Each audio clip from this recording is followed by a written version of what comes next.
We are down to the final hour of the legislative session. Lawmakers are rushing to get as many bills across the finish line as they can before a hard out at midnight. One big priority that did make it a bill on absentee ballots.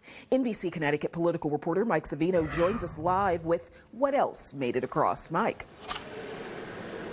Yeah, the Senate started the day, Keisha, with a vote on that bill to create universal access to absentee ballots, and it's been a busy day since. They then got to a vote to extend the state's renewable energy program, but perhaps the most emotional moments came over frustration about changes to a grant program at the request of the Trump administration. More and more voters are engaged on voting accessibility in our state, and that resulted in overwhelming support for both early voting and absentee ballot access. 2 years ago, voters approved universal absentee ballots, and today, Senate Democrats gave final passage to a bill making that a reality. Governor Ned Lamont says he'll sign it despite Republican calls for more security. I think it's really important. They're casting clouds upon elections again, and I got to make sure people know they can vote. Photo identification for both in-person and absentee voting. We should clean up our voter rolls.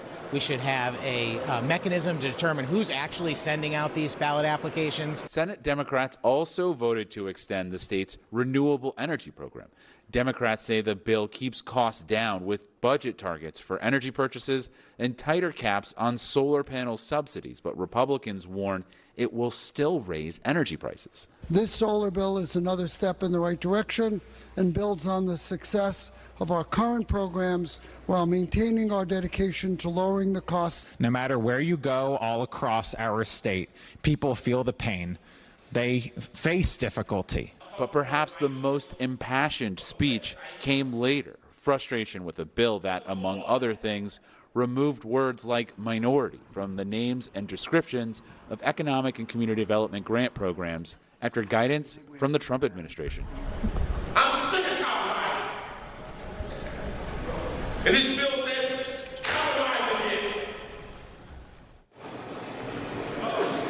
Now, the Department of Economic and Community Development expressed concern that the state could lose out on as much as $160 million of federal funding without those word changes.